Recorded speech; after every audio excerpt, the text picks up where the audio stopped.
We will now begin the Reclamation District 900 board meeting for May 19th, 2022, now that all the board members are here, pursuant to Government Code 54953 as amended by Assembly Bill 361, 2021, and due to the state of emergency declared by the governor.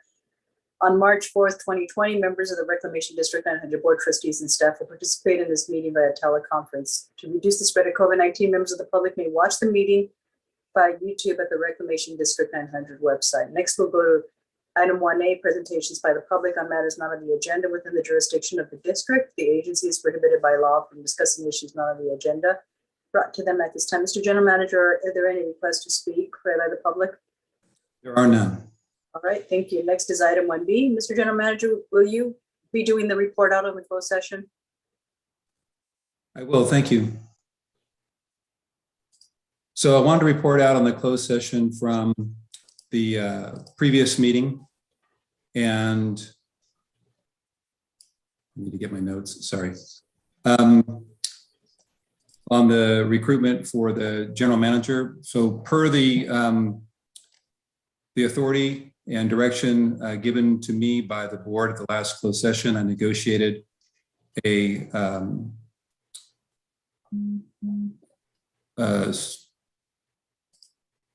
position or a starting position with our candidate, Blake Johnson. And the terms that we agreed to were for salary was at the top step 9, which is $155,000 per year. We also agreed, and I apologize, I neglected to get my notes on this one. Give me just a minute.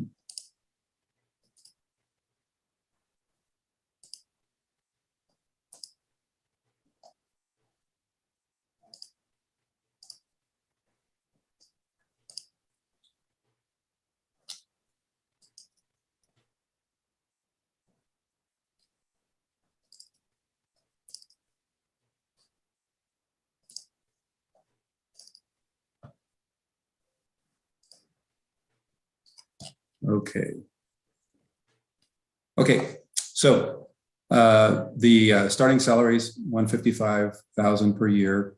His vacation accrual will start at 10 hours per month, which is the equivalent of 3 weeks per year for years 1 through 3, and then increase to 13.3 hours per month, which is 4 weeks per year, and that would happen starting in year 4. His management leave will start at 64 hours per year. And he is starting with the full 64 hours for this fiscal year, and then that balance will reset on July 1 and then reset every fiscal year thereafter. And any unused leave cannot be carried over into the next fiscal year. He understands that his employment is at will. And he also completed all of the pre-employment prerequisites and passed all of them. And I'm happy to announce that his start date is next Monday, May 23rd. Great job, Greg. Thank you. That was awesome. And just as a reminder, so I will spend a good portion of my week with him next week, orienting him to the district's files, office space, where things are located, the processes, management procedures. I'll also be transferring files over to him, as well as doing a lot of the administrative actions for bank account and other things. So, but in terms of the report out, he's starting next. That is exciting news, Greg. Thank you. Mm-hmm. All right, is that it? That concludes the report. Thank you so much, Greg. Next is item 1C, monthly year-to-date revenue and expenses report. And Mr. General Manager, please provide the report. All right. So as you can see in your packet, we're reporting out on the current fiscal year, the current month of the fiscal year, which is month ending of March 22. We're still closing out the April books. And the expenditures for revenue, excuse me, not the expenditures, the total revenue received thus far for the year is about 3.5 million, which represents about 90% of the district's total revenue for the year. Since the revenue from the district is based on assessments distributed by the county, including that transferred to us by WSAFCA, the RD900 drainage O&M. The vast majority of the assessments been received. The last roughly 10%, which is kind of a true, will occur, usually occurs somewhere in August, which will back accrue to close out the revenue for this fiscal year. On the expenditure side, for administrative and labor-related expenditures, we're roughly about 40% of the budgeted amount. And I think that's primarily due to lack of a general manager, assistant general manager, and we're also still down maintenance workers. So I think really contributing to being below our budgeted amount. On the operations and maintenance side of things, the 5400 series, we're at about 50%, a little below what we anticipated. That should be around 70%. But I think this has just been a pretty good year as far as equipment service and maintenance.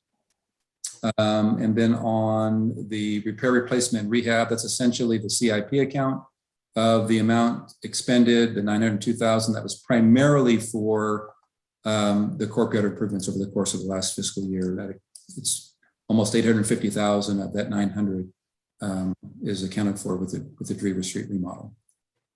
So we're on track to be probably well below what was overall budgeted for the district. And next month I'll have both close of April as well as a projection to the end of the fiscal year as part of an overall budget process that I'll bring to the board next month. And that concludes the financials. Thank you. Any questions among the trustees? No? Open it up for public comment. Mr. General Manager, any request to speak? There are none. I'll close the public comment, bring it back for discussion. And if there isn't any, then for questions, I'll accept a motion to approve. Do we need to accept it, right? To accept the report? And it's a management report, so there's no No need to. No action necessary. No action. Next is our consent agenda, part 2, items 2 to 5. If there are any requests to pull an item from the consent agenda, if there are none, I'll accept a motion to approve the items. So moved. Okay. Second. Thank you. Mr. General Manager, please call the roll.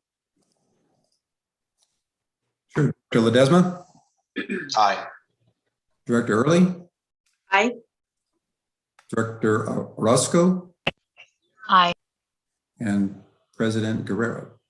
Aye, thank you. And next, that's approved. Next is our regular agenda item, part 3, district project updates under item 7. Mr. General Manager? Yeah, thank you, Madam. 6. Okay, got it. I just wanted to go over a few things that are included in the progress report. Sure. And let me check real quick. Okay.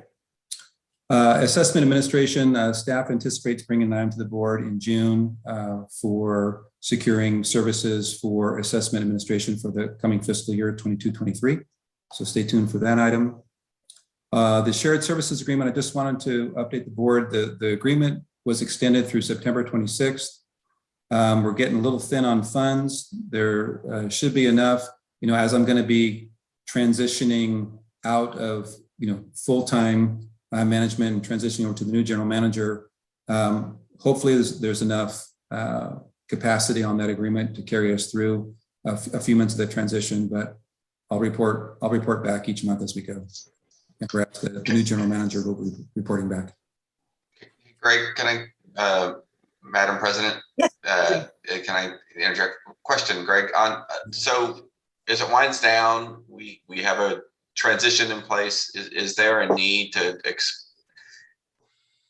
what I'll ask is that you evaluate whether or not we need to extend or look at, will we be losing any services from the city that we may need, the new general manager may need? What have we learned over the past year that, we may need to continue some sort of agreement? And I think at least I would be open to like entertaining that if it helps maintain a manner of, professionalism and continuity in the office and redundancy, frankly. It's a very thin leadership group, right? So one person isn't here the next day, just make sure that the trains run on time or the whatever. So I'd just like you to be honest in your kind of in your transition to evaluate if that is necessary. Okay, we'll do. Thank you.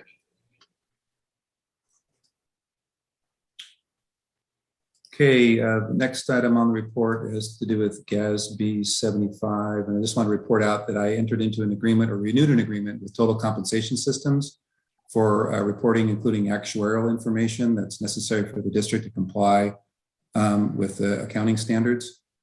And it's related to retiree health benefits. It's a relatively minor agreement in terms of cost. 2 years. Full valuation is required at least once every 2 years. This year, that full valuation is due. It's $2,880 in year 1. And then there's a roll 40 valuation that's done in year 2 for roughly half the cost.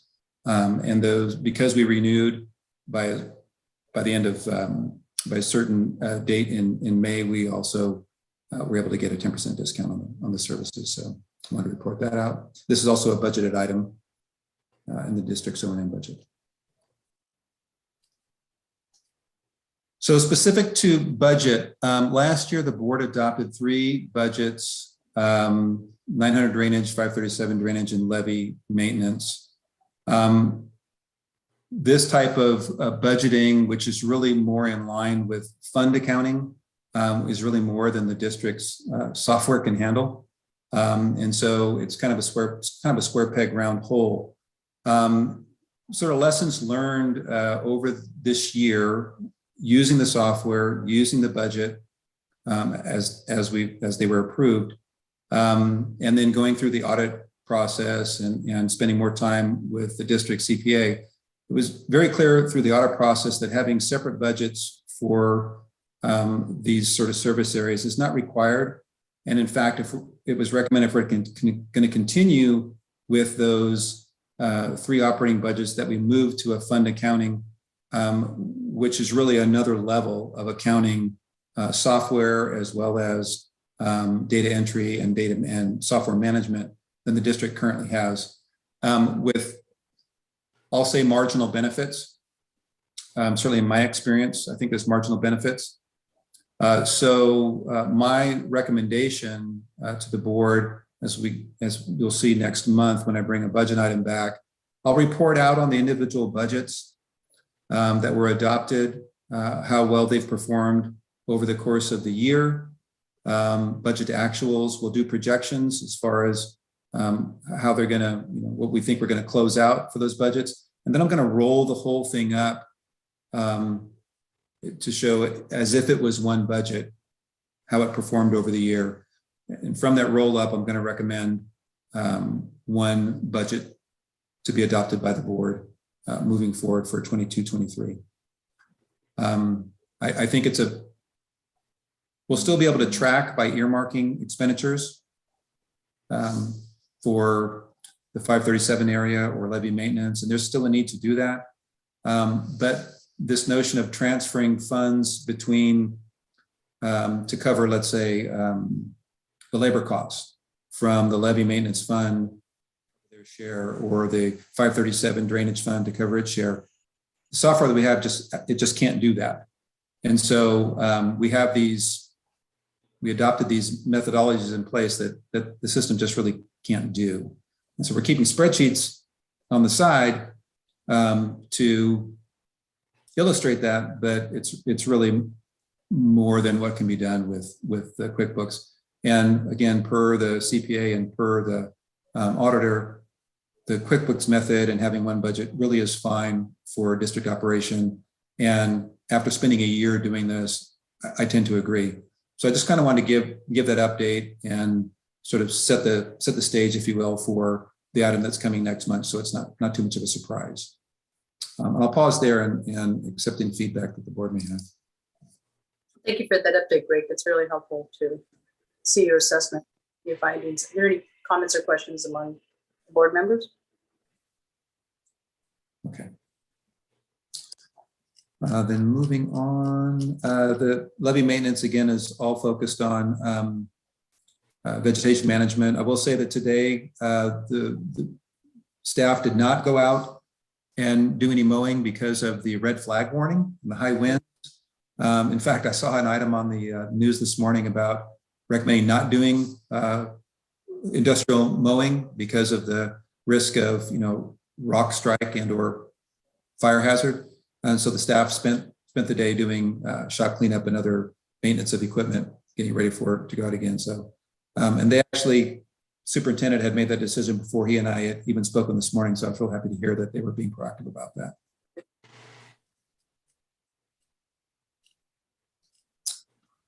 Anticipate bringing an item to the board next month to conduct a public hearing and adopt the mitigated negative declaration for the Blacker Canal Bank Stabilization Project and authorize the general manager to file the notice of determination. And that will complete the environmental process for that and then allow the team to submit regulatory permits to the various agencies to support construction next year. Real quick report out on the FMAP, the Flood Maintenance Assistance Program. This is the sort of the grant program from DWR to help offset costs for levee maintenance.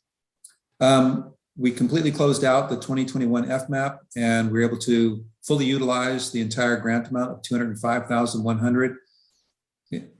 In actuality, we spent more, actually a lot more than the $205,100 on just our normal operations, plus a few other things like the South Cross Levee Patrol Road rehab that we did. So this year's FMAP is $350,000 in large part because of last year's allocation and the DWR's expectation that we were going to spend the full amount, which we did. So now comments to me from DWR for 2023 FMAP could be even larger grant than the 350 that we currently are under agreement with DWR for this fiscal year.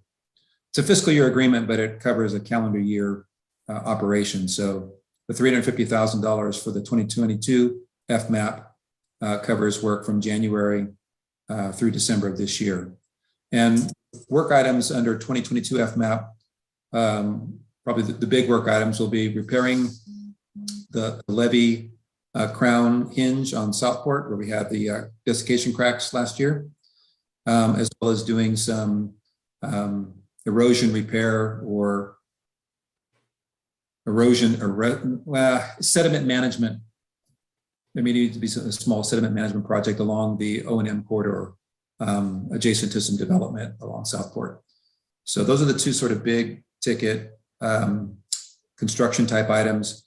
And then it'll also cover things like mowing, herbicide application, and other maintenance activities, including labor for 2022. So we'll fully expend the 350 this year as well.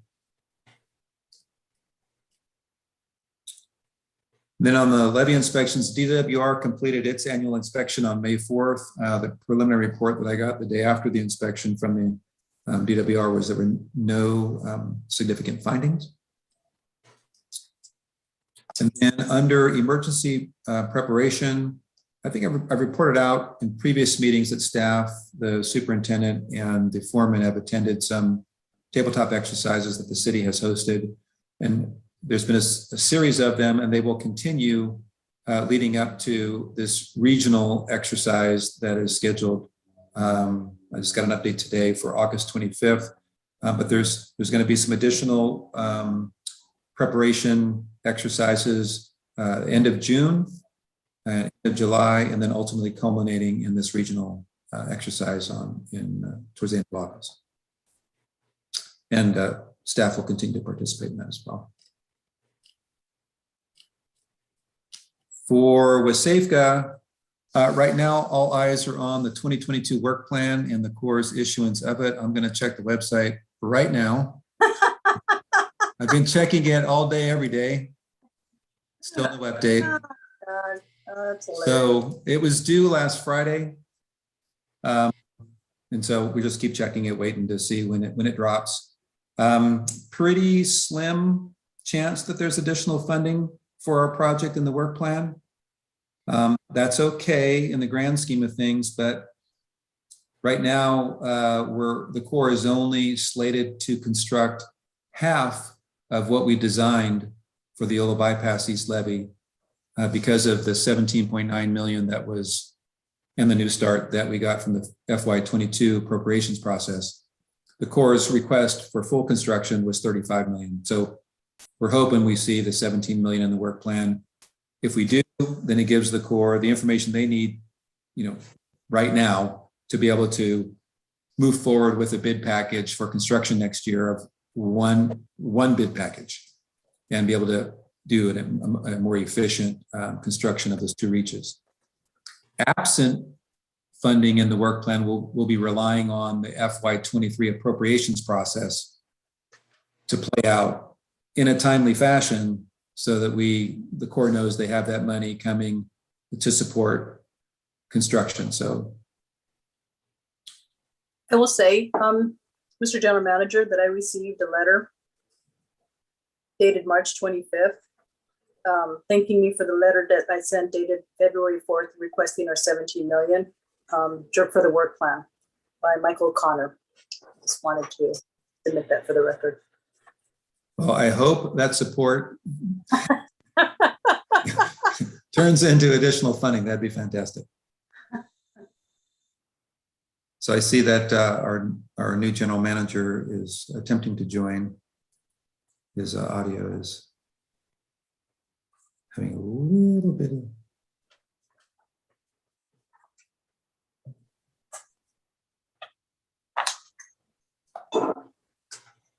There we go. All right. So right now, like I said, many times a day, I'm updating the Corps' website, checking on the work plan. As soon as I hear anything, I'll make sure to provide an update to the board, good or bad, if there's anything in there or not.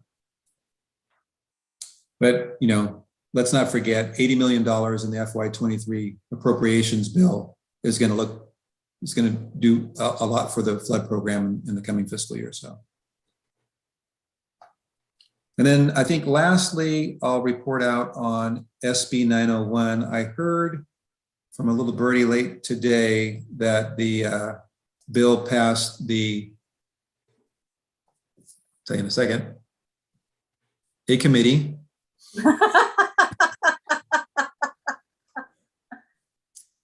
The Assembly Appropriations Committee passed unanimously today. Senate, it's an SB.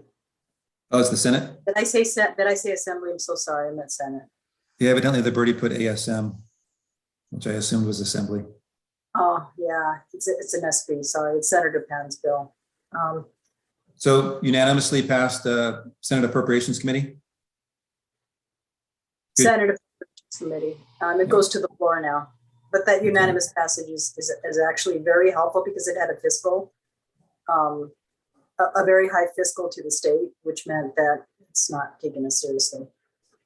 So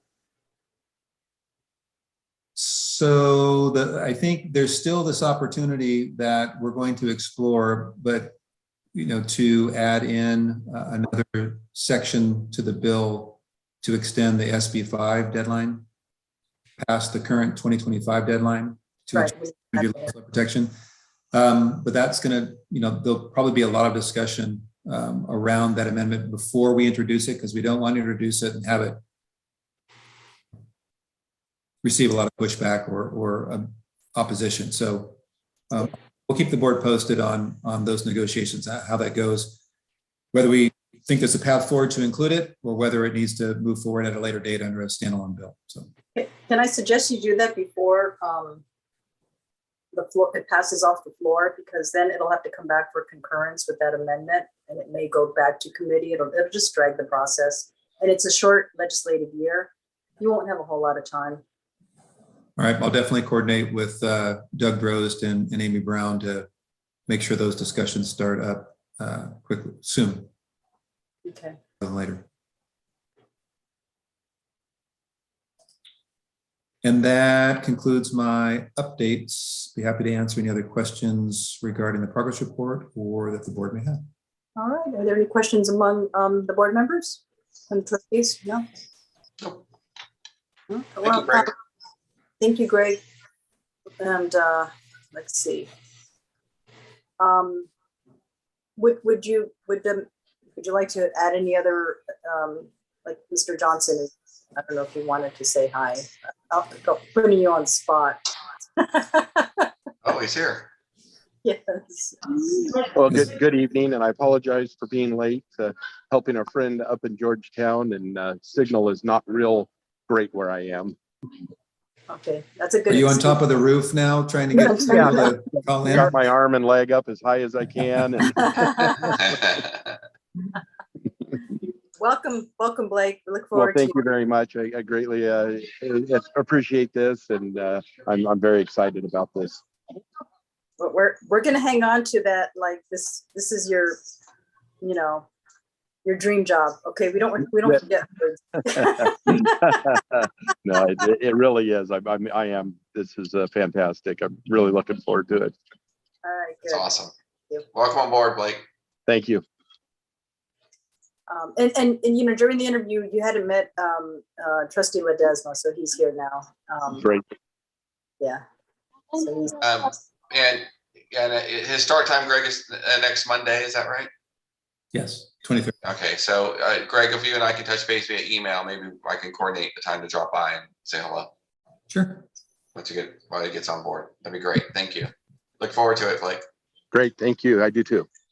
And then one last thing before we go, as the board may recall, I have I don't want to say my last vacation, but my last planned vacation for this fiscal year, this year, is coming up May 30 through June 11. So I'll return back to the office on June 13th. Bottom line is it's going to be very difficult for me to work with Blake in preparing for the June board meeting, which would normally occur on the 16th, or it's scheduled to occur on the 16th. And so I'd like to propose to the board that we cancel the regularly scheduled meeting on the 16th. We hold a special meeting, preferably on June 30th, which is the Thursday at the same time, which would give more time for myself and Blake to work through and prepare adequately for the June board meeting, which does need to include a budget. So I don't think we can skip the June meeting. So I'd ask the board, you can check your calendars for June 30th. that works for me.